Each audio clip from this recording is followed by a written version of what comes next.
რეგიონები კაცი რო აქვს რა თქმა უნდა უსაჩვოდ რა თქმა უნდა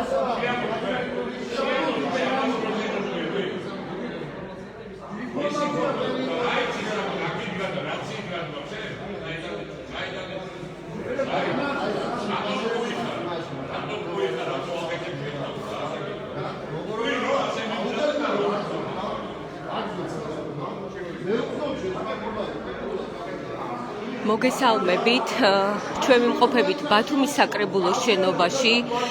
აქ ინციდენტს ჰქონდა ადგილი რამდენიმე წუთის წინ. აქ მოვიდნენ მოქალაქეები, რომლებსაც სურდათ ბათუმის საკრებულოს სხდომაზე დასწრება, თუმცა ისინი არ შეუშვეს. აქ მოსული ასევე საკრებულოს წევრი ლევან ანთაძე, რომელიც ცდილობს გაარკვიოს, რატომ არ უშვებს დაცვა მოქალაქეებს სხდომაზე, რომლებსაც აქვთ უფლება, რომ შევიდნენ სხდომაზე და დაესწრონ საკითხების განხილვას.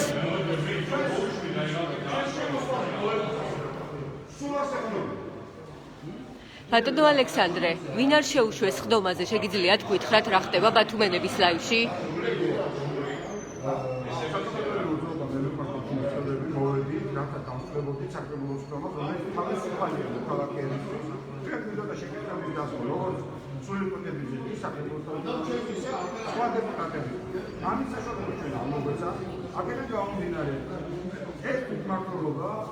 რა პასუხი გაგცეს, რატომ არ გიშვებთო?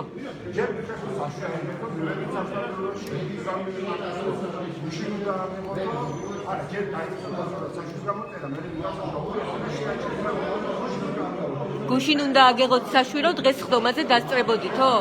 ასეთი პროცედურაო?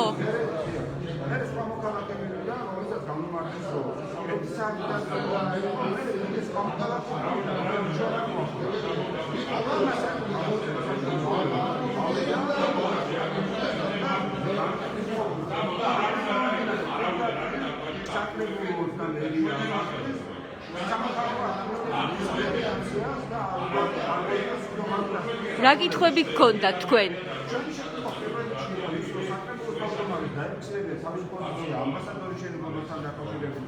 განემართ ის არის ბათუმელების ხარეს, რომელიც უმრავლესობაზე წინააღმდეგი არჩევნებობას თუ ატარებს ბიჟუაზის და აფხაზიანის ინტერესებს, რომელიც არის პირდაპირ ფორმალიზაციის განვითარების შედეგი. აქედან გამომდინარე, მათ ამ კითხვებზე პასუხის გაცემა შეიძლება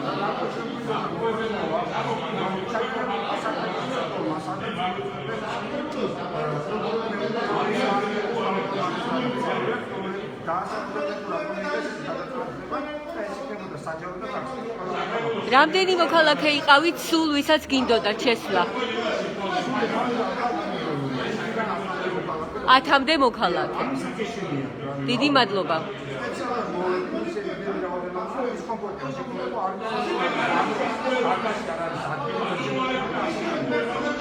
ასეთი განმარტება მიიღეთ, რომ დღეს დარბაზში არ არის ადგილი?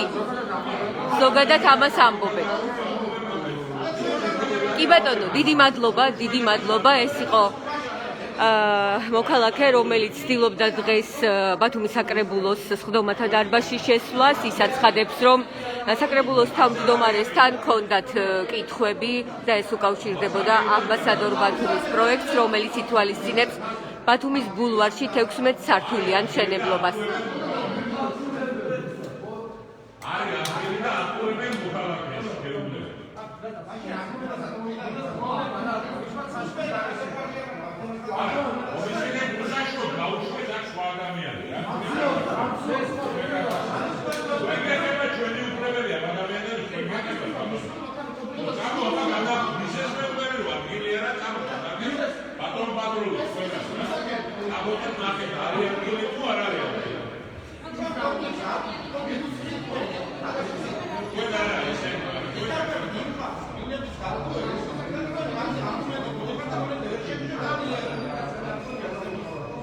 შეგახსენებთ, რომ ჩვენ ახლა ვიმყოფებით ბათუმის საკრებულოს შენობაში. ამ წუთებში ბათუმის საკრებულოს სხდომათა დარბაზში მიმდინარეობს სხდომა, სადაც სხვადასხვა საკითხები განიხილება. აქ მოვიდნენ მოქალაქეები, 10-მდე მოქალაქე, რომელმაც მოითხოვა სხდომაზე დასწრება, თუმცა მათ უარი უთხრეს, როგორც ერთ-ერთმა განაცხადა ჩვენთან საუბარში. გადავიდნენ საშვებისთვის, რომ სხდომაზე დასასწრების საშვები მიეღოთ. ჯერ დაიწყეს საშვების გამოწერა, თუმცა შემდეგ განხორციელდა ზარი, რის შემდეგაც მათ უარი უთხრეს და სხდომაზე არ შეუშვეს. ეს მოქალაქეები აცხადებენ, რომ საკრებულოს თავმჯდომარესთან ჰქონდათ კითხვები, ეთანხმება თუ არა ის ბათუმის ბულვარში ამბასადორ ბათუმის პროექტის განხორციელებას, რაც ითვალისწინებს 16 სართულიანი სასტუმროსა და ბალნეოლოგიური ცენტრის მშენებლობას ბულვარში. ეხლა აქ მოსულია საკრებულოს წევრი ლევან ანთაძე, რომელიც ცდილობს გაარკვიოს, რატომ არ შეუშვეს მოქალაქეები. როგორც წესი, ასეთ დროს არის ხოლმე პასუხი, ბევრჯერ ყოფილა ასეთი შემთხვევა, როცა საკრებულოში არ შეუშვეს მოქალაქეები, იმ მიზეზით, რომ იქ არ იყო ადგილი. ეხლა ჩვენ შევეცდებით, რომ შევიდეთ სხდომაზე და იქვე გავარკვიოთ, არის თუ არა ადგილი სხდომათა დარბაზში.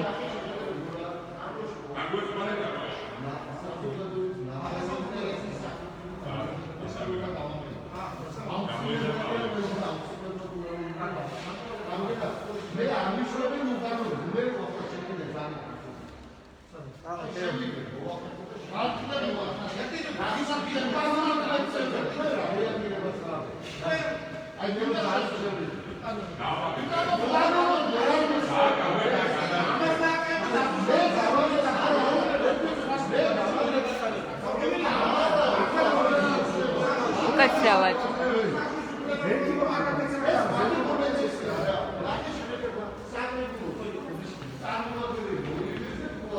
ბოლოსკენ, მანამდე ანონსები.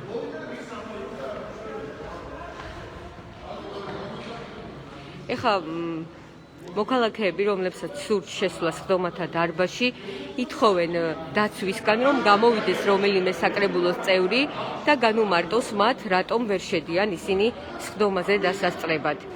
ეხლა ჩვენ შევეცდებით, რომ შევიხედოთ სხდომათა დარბაზში და გავარკვიოთ, არის თუ არა იქ ადგილი იმისთვის, რომ მოქალაქეები შევიდნენ და დაესწრონ სხდომას. ეხლა მე არ გავთიშავ ლაივს, რომ თქვენც გაჩვენოთ, არის თუ არა სხდომათა დარბაზში ადგილი იმისთვის, რომ მოქალაქეები დასხდნენ და დაესწრონ სხდომას. აი შეხედეთ, რა ვითარებაა სხდომათა დარბაზში. აქ მართლაც არის ადგილი იმისთვის, რომ მოქალაქეები შემოვიდნენ და დაესწრონ სხდომას. თუმცა ჩვენ ოფიციალური განმარტება არ გვაქვს საკრებულოს აპარატისგან, ან საკრებულოს რომელიმე წევრისგან, თუ რატომ არ უშვებენ მოქალაქეებს სხდომაზე დასასწრებად, სხდომათა დარბაზში ადგილი ნამდვილად არის. შესაძლოა ეს იყოს, ამის მიზეზი იყოს პანდემია ან რაიმე სხვა ასეთი დასახელდეს.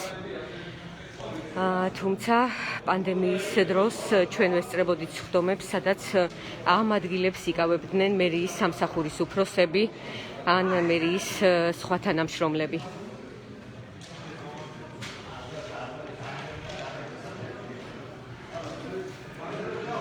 უკაცრავად, სხდომა დაწყებულია? დაწყებულია სხდომა? სხდომა დაწყებულია, როგორც საკრებულოს წევრმა გითხრა. ეხლა როგორც ჩვენ ვიცით, მიმდინარეობს პროცედურა, რომელიც ითვალისწინებს საკრებულოს კომისიებში საკრებულოს წევრების გადანაწილებას. რა პროცედურა მიმდინარეობს უკაცრავად? საკრებულოს კომისიების და მოადგილეს ირჩევთ? ვინ არიან კანდიდატები? ნატალია ზოიძე. აი როგორც გავიგეთ, საკრებულოს წევრები ფარული კენჭისყრით სავარაუდოდ ირჩევენ საკრებულოს თავმჯდომარის მოადგილეს და კანდიდატი არის ნატალია ზოიძე, ის არის საკრებულოს ქართული ოცნების ფრაქციის თავმჯდომარე.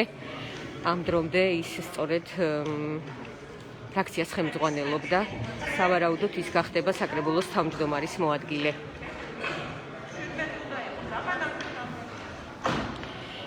ვიდრე აქ ხმებს დაითვლიან და გავარკვევთ, გახდება თუ არა ნატალია ზოიძე საკრებულოს თავმჯდომარის მოადგილე, ისევ გაჩვენებთ, რა ხდება საკრებულოს შენობის შემოსასვლელში, სადაც მოქალაქეები არიან შეკრებილები და ითხოვენ შემოსვლას სხდომათა დარბაზში. ვნახოთ რა ხდება იქ.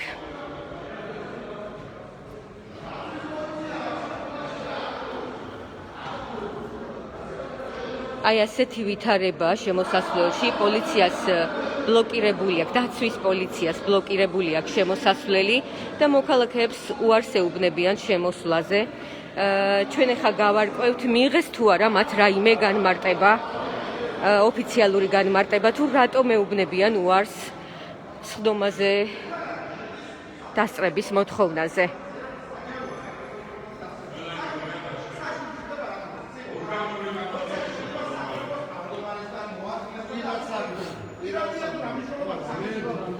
ბატონო ლევან, როგორც საკრებულოს წევრმა რომ გითხრათ, რა არის პასუხი ოფიციალური, რატომ არ უშვებთ?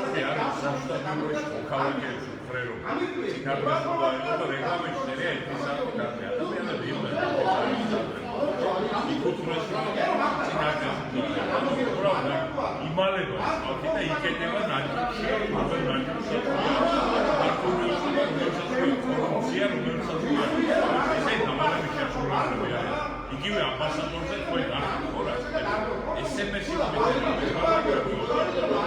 არა მოიგო ეს საკითხი. იგივე ხება ზუსტად ვიყვაძე ამბასადორის შედევრის ფეხებზე კიდე არის. ზეგდად დაცვის სამართლო საკრებულოს სამართლოს მერე იმ ადამიანს კონსულტაციულად აღიარება გახდეთ. ესეთი პრობლემები არის და გამრავლებია. ისევე როგორც ალიანსი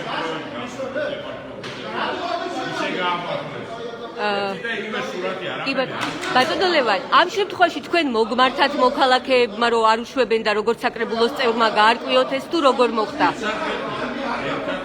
ვაპირებდი ჩესვა, ჩემთან ერთად არ გაუშვეს და მერიას და ვიღაც თანამშრომელს საერთოდ მუზეუმში გავუშვეს.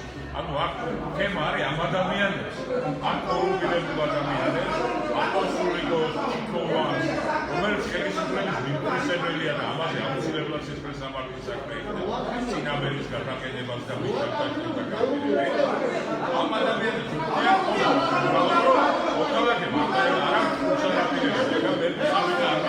ხობარ ყოფილა ასეთი განმარტება, რომ არ არის ადგილი მაგალითად. არა, საქმე საათი დაგროვდა და საერთოდ ერთი დღიდან და რეკლამით წერია. ეს ამათ ჩაწერილია თუ როგორ ფიქრობთ, რატომ არ უშვებს საკრებულო? ვერ ხდებიან იმის, უბრალოდ ბევრი იმსეული ადამიანებია საკრებულოში და მე არ მინდა რომ ისინი საერთო სიბიძურეში გაისვა. არ მინდა რომ ხალხის მამულისმი. მე შევთავაზე საკრებულოზე რომ იქნებ ჩავატაროთ ერთი სხდომა, სადაც ყველას მოვიწყე, მე დავკვირდი რომ არ იქნება აჟიოტაჟი, იქნება განხილვა და მოვისმინოთ არგუმენტები. ერთი მხარეს, მეორე მხარეს. ანუ თქვენ გაინტერესებთ საკრებულოს რა არგუმენტები აქვს ამბასადორთან დაკავშირებით, ეთანხმება თუ არა ამას პროექტს? ეთანხმება თუ საკრებულო არის არჩევითი ორგანო, ქალაქმა ემჩია ეს საკრებულო იმ შემადგენლობით, რომელიც არის. ასეთი მნიშვნელოვანი საკითხი რომ ხდება, შეიძლება ეს საკრებულო წევრმა ილაპარაკოს, თავისი ლამის ჯანდაცვის მსოფლიო ორგანიზაციის წევრები არ გვიეს. არ შეგვიძლია საერთოდ ამბასადორი ბახოს არ არსებობს. თუმცა მათი დავალებაა რომ გააფრთხილოთ ისევე როგორც ვიქნებოდა. აფროდიანმა რატო გაუშვეს შეტაკება?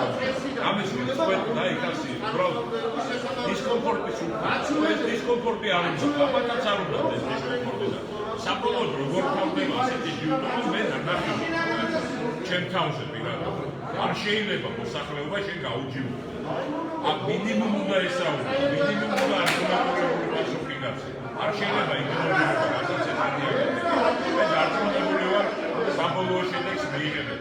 თავის დროზე როცა თქვენს ახრებიან მაგალითად, არა ხოდი თქვათ სიმართლე რა ეს სისტემა უნდა გაიგრეს, ეს ქართული ოცნების მახინჯი მართლობა უნდა გამთავრდეს ამ ქვეყანაში და წავიდეს შუაში.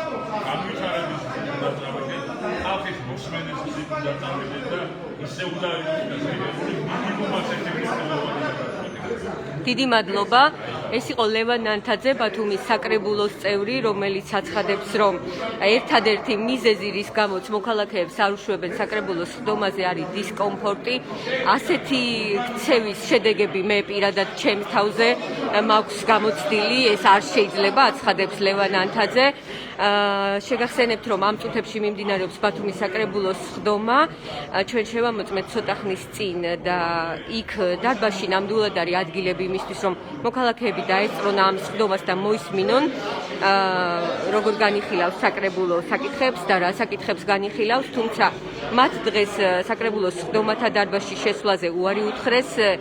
ჯერ მიუთითეს, რომ საშვები უნდა აეღოთ, შემდეგ კი არ გასცეს ეს საშვები და მოქალაქეები დარჩნენ სხდომის მიღმა. ისინი იმყოფებიან შენობის შემოსასვლელში და ცდილობენ გაარკვიონ, რატომ არ ეძლევათ საჯარო სხდომაზე შესვლის საშუალება.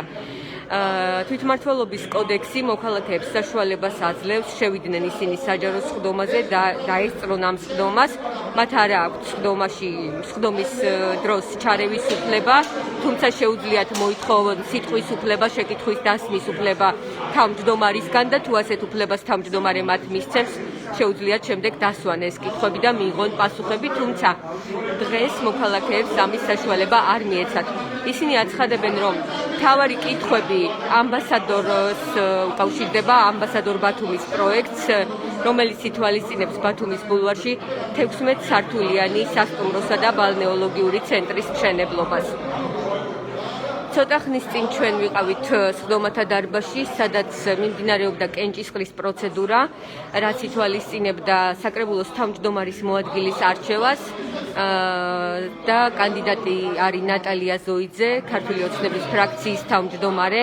სავარაუდოდ ის გახდება საკრებულოს თავმჯდომარის მოადგილე. საკრებულოს თავმჯდომარის მოადგილის თანამდებობა მას შემდეგ გამოთავისუფლდა, რაც ლაშა სირაბიძე გადავიდა უმაღლეს საბჭოში სამუშაოდ, ის უმაღლესი საბჭოს წევრი გახდა ქართული ოცნების პროპორციული სიით. ასეთი ვითარებაა, სავარაუდოდ სხდომაზე მოქალაქეები ვეღარ შეძლებენ შესვლას. ეხლა ჩვენ დავასრულებთ ლაივს, მოვისმენთ რა ხდება სხდომაზე და ნიუსების სახით ახალ ინფორმაციებს შემოგთავაზებთ ბათუმელები ჯიზე და სწორედ იქ გაეცნობით, როგორ განვითარდა მოვლენები ბათუმის საკრებულოს სხდომათა დარბაზში, ასევე შენობის შემოსასვლელში. მადლობა.